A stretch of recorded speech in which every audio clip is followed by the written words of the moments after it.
It was supposed to be a celebration, a moment of joy and unity. But as I stood in the chaos of my parents' 40th wedding anniversary party, flipping burgers on the grill with grease staining my apron, I couldn't help but feel invisible. Just another cog in their machine. The backyard buzzed with laughter, kids running wild while my siblings lounged at the picnic table, free from responsibility. Meanwhile, I worked tirelessly, keeping plates full and smiles intact, because that's what I'd always done. Kept this fragile family ship afloat. Then came the announcement. My dad, beer bottle in hand, clinked it loudly with a fork, silencing the crowd like some self-appointed king delivering his decree. "We're taking the whole family to Hawaii," he declared, his voice booming over the cheers erupting around him. Hawaii. Sand, sun, freedom, it sounded like paradise.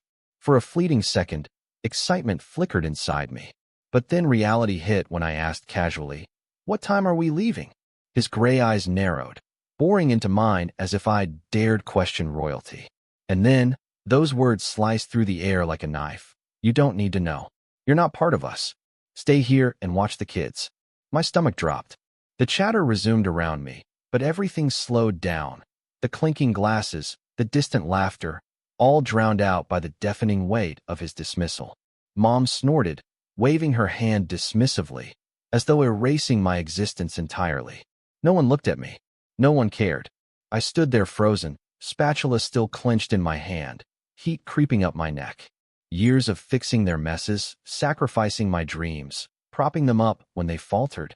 All for this? To be told I wasn't family? Something inside me snapped. Without another word, I tossed the spatula onto the grill, grabbed my jacket, and walked out. Lisa called after me.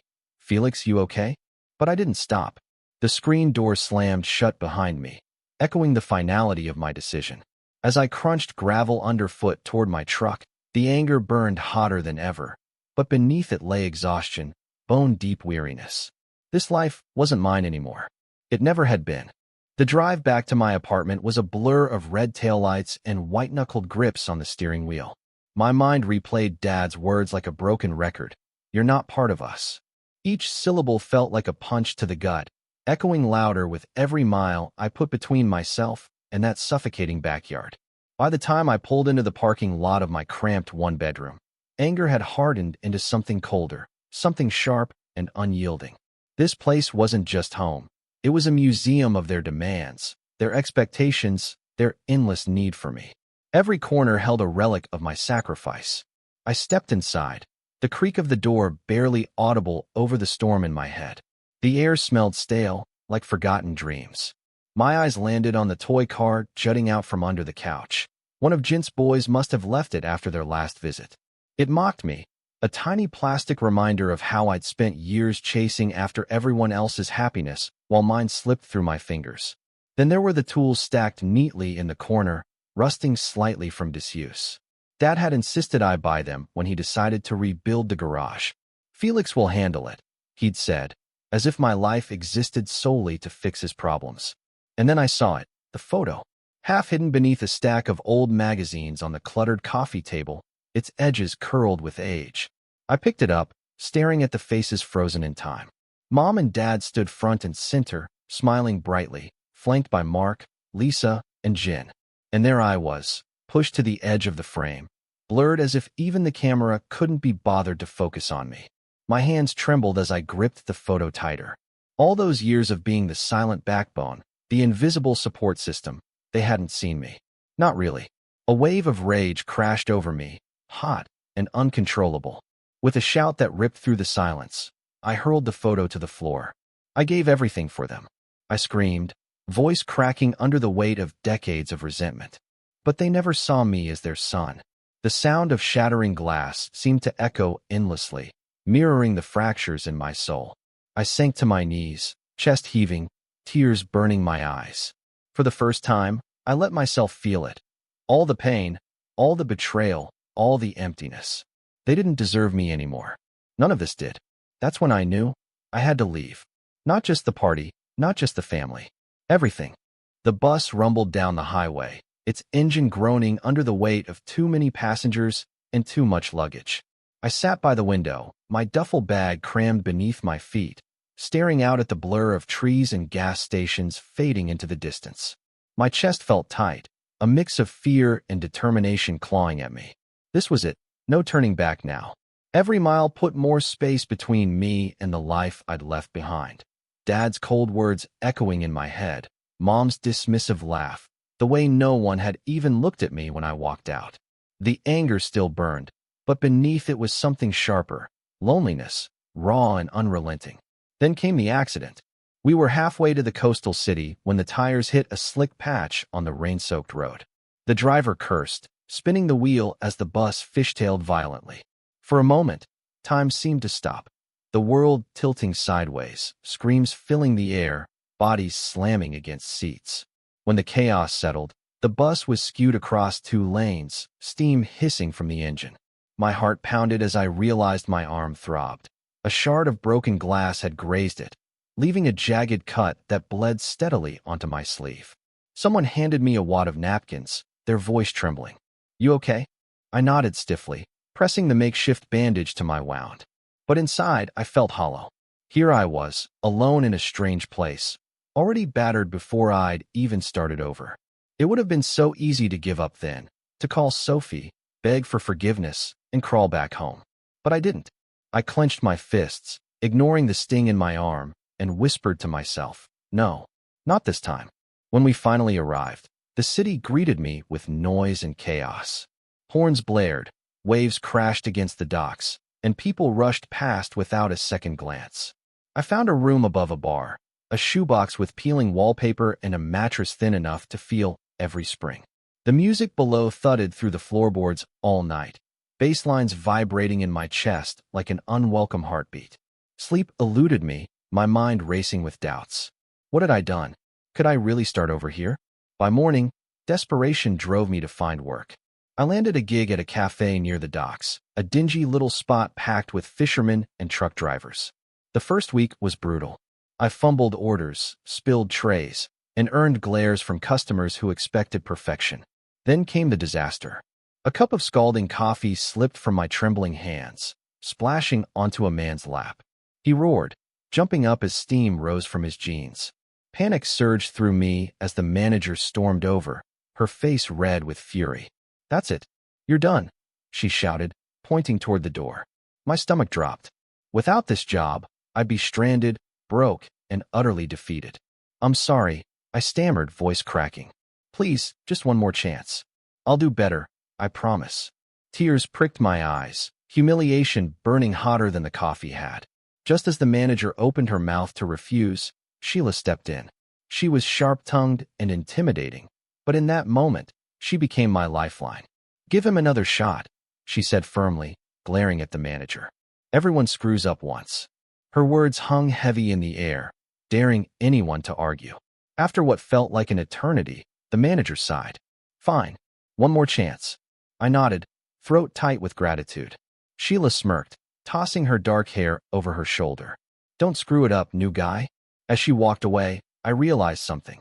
Maybe I wasn't completely alone after all. It started with a whim, a beat-up old camera I stumbled upon in a pawn shop window. Its lens was scratched, its body battered, but it called to me like a whisper from a life I'd never dared to live. Back home, hobbies were luxuries I couldn't afford. My hands were always busy fixing someone else's mess. Here, though, I could be anyone.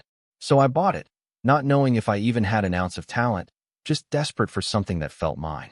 The first time I took it out, I wandered down to the docks at dawn. The sun bled orange over the horizon, painting the cranes and boats in hues of fire. My hands trembled as I framed the shot, a lone worker unloading crates, his silhouette sharp against the glowing sky. When I checked the result, it was blurry, imperfect, but alive. For the first time in years, I felt something stir inside me, a flicker of possibility. But the city wasn't ready to embrace me yet. One evening, while crouched on the pier snapping photos of fishermen hauling nets, a shadow fell across my lens. A group of teenagers loomed over me, their faces hard, eyes narrowed. "Who are you?" one demanded, grabbing my arm. "You some kind of spy? Taking pictures of our docks?" I stammered, trying to explain, but they didn't listen. Their voices rose, angry and accusing, until Sheila appeared like a storm rolling in. "Back off. she shouted, stepping between us. Her voice cut through their hostility, and they hesitated long enough for her to grab my arm and pull me away. Later, sitting on the curb with my heart pounding, Sheila handed me a cigarette. She didn't smoke herself. "You okay?" she asked, her tone softer than usual. I nodded, still shaken. That night, lying awake in my tiny room above the bar, I realized how fragile this new life really was. This city wouldn't hand me anything. It would test me, push me, maybe even break me. But I refused to let it chase me away. Determined to get better, I joined Paul's photography class, where Sheila dragged me after one particularly rough shift at the cafe. At first, I felt out of place among people with sleek cameras and fancy tripods, but Paul encouraged me. "It's not about the gear," he said. "It's about seeing stories others miss." My first exhibition came too soon, and I wasn't ready. Standing there in the dimly lit warehouse-turned-gallery, I watched strangers scrutinize my work. Then, an older man stopped in front of my favorite piece, a wave crashing against jagged rocks, and scoffed loudly. "These aren't art," he declared, shaking his head. "They're dull, lifeless." His words hit like a punch to the gut, and I wanted to rip the photo off the wall and leave. But Sheila caught my arm before I could move. "Don't you dare," she hissed. "One jerk doesn't define your worth. Keep going." Her words anchored me, reminding me why I'd started this journey. Maybe I wasn't perfect, but these photos were mine, raw, flawed, and real. And for the first time, that felt like enough. The phone buzzed on my mattress, its screen lighting up the dim room. Sophie's name flashed across it, glowing like a ghost from the life I'd left behind. My chest tightened as I hesitated, thumb hovering over the answer button. She'd called before, texts mostly, but this time felt different. Finally, I swiped to answer. "Felix." Her voice trembled, small and uncertain. "Where are you?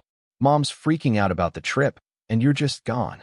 I leaned against the sink, staring at the cracked tiles while guilt gnawed at me. Sophie wasn't like the others. She'd always seen me, asked how I was doing when no one else cared. But I couldn't go back. Not now. I had to leave, I said, my voice low but firm. "You know why." There was silence on her end, then a soft plea. "Please, Felix. They're mad, but they miss you. Come back. We need you." My jaw clenched. Need. That word again. It echoed in my head like a hammer striking steel. Need me to fix things, to hold them together when they fell apart. But not because they saw me as family, not really. Just because I was convenient. Before I could respond, another call interrupted. "Dad." My stomach dropped as I answered, dread pooling in my gut. His voice came through rough and biting, each word landing like a blow. "Felix, where the hell are you? The kids need watching tomorrow, and you're AWOL. What's this about?" Anger surged hot and fast, burning away any lingering doubt. 2 weeks, I shot back, gripping the phone so tightly my knuckles turned white. "That's how long it took for you to call, not to check on me, but to demand I play babysitter again. Well, guess what? I'm done being your fix-it guy." He sputtered, caught off guard by my defiance. Then Mom jumped in, snatching the phone. Her tone sliced through the line, sharp as glass. "Felix, you're being selfish. After everything we've done for you, this is how you repay us." "Everything you've done?" I laughed bitterly, pacing the tiny room. "I've been your doormat since I was 18, skipped college to pay your bills, worked myself raw rebuilding the garage, bailed Mark out of debt. And for what? So you can tell me I'm not part of the family? I'm done." After hanging up, I stared at the phone, shaking with adrenaline. Later that night, Sophie texted again. "Trips canceled. Dad won't pay for sitters, and no one's stepping up. This is your fault." Her words hit hard, but curiosity got the better of me. Digging deeper, I discovered the truth. Dad had used the family savings to book Hawaii, a deposit non-refundable. If I didn't return, they'd lose everything. Guilt clawed at me, heavy and suffocating. For a moment, I considered going back. But then I remembered his words, their dismissals. No, I couldn't keep sacrificing myself for people who only saw me when it suited them. The bell above the cafe door jingled, and I froze mid-wipe, my hands gripping the counter. There he was, Dad. The man who had dismissed me as not family, now stood in my space, his shoulders hunched, but his presence looming like a storm cloud. He scanned the room, eyes locking onto mine with that same scowl I'd known my whole life. Customers glanced up briefly before returning to their coffee, But Sheila raised an eyebrow from behind the register, her sharp gaze flicking between us. "Felix," he barked, striding toward me like he owned the place. His voice was rough, edged with frustration. "We need to talk." I nodded stiffly, gesturing for him to follow me to the back corner where the hum of the fridge drowned out most noise. My heart pounded as I crossed my arms, bracing myself. "What do you want?" "You left us in a mess," he snapped, shifting uncomfortably. "Hawaii didn't happen. Family's falling apart without you." I stared at him, waiting for more. When he finally muttered, "Look, I'm sorry about what I said at the party." It felt hollow, like he was reading lines rather than meaning them. "Sorry? You're here because your trip flopped and the kids are too much hassle." I shot back, my voice rising. "You leaned on me my whole life. 18 when I paid bills, 25 when I rebuilt the garage, 35 when you told me I wasn't part of this family. Well, guess what? I'm not your fix anymore." He clenched his fists, face reddening. "Watch it, boy. We raised you. You leaned on me." I shouted, cutting him off. "But I'm not that kid anymore. You can't order me around." For once, he had no comeback. Instead, he grabbed the portfolio resting on the table, flipping through it silently. Then, quieter than I'd ever heard him, "You've changed." And with that, he walked out, boots heavy against the floor. I exhaled sharply, anger still simmering, but beneath it, something else, resolve. The night before the gallery exhibit, I sat cross-legged on the floor of my tiny apartment, surrounded by prints spread across every available surface. My hands trembled as I flipped through them, each photo a piece of me, raw and unfiltered. Sheila had been right. This was my chance to show the world that I wasn't just the guy who fixed things for others anymore. But then, disaster struck. As I reached for my favorite shot, a wave crashing against jagged rocks, I realized it was gone. Panic surged through me, cold and suffocating. Frantically, I searched the room, but 3 other photos were missing too. Someone had stolen them. My chest tightened. Hours of work, years of emotion poured into those images, all vanished in an instant. The clock ticked mercilessly toward midnight, and the exhibit was less than 12 hours away. I wanted to scream, to throw something, but instead, I clenched my fists and grabbed my camera. If they thought they could break me, they were wrong. I opened my laptop, scrolling through backups, adjusting contrast, sharpening details. My eyes burned from exhaustion, but I refused to stop. By dawn, I'd reprinted the stolen photos, their glossy surfaces reflecting the first rays of sunlight streaming through my window. When I arrived at the warehouse-turned-gallery, nerves prickled under my skin. The space buzzed with chatter, locals sipping cheap wine, artists exchanging critiques. I stood in the corner, arms crossed, watching strangers scrutinize my work. Then he walked in, Marcus Lane, a renowned art critic known for his brutal honesty. His sharp suit and piercing gaze made everyone freeze mid-conversation. He moved slowly, pausing at each piece. When he stopped in front of Wave, my heart pounded so loudly I thought the entire room could hear it. "This one," he said, pointing without looking at me, his voice cutting through the hum of conversation. "It's powerful. It captures freedom, not just the ocean, but something deeper." For a moment, I couldn't breathe. People turned to stare, whispering among themselves. Marcus glanced at me briefly, nodded, and walked away. That nod felt like redemption, like every sacrifice, every sleepless night, had led to this moment. Tears stung my eyes, but I blinked them back.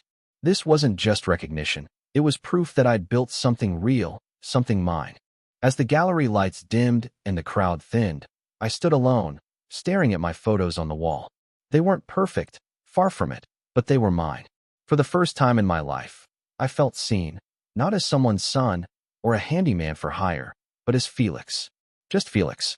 The weight of years spent bending to others' demands melted away, replaced by a quiet pride that rooted me firmly in this new existence.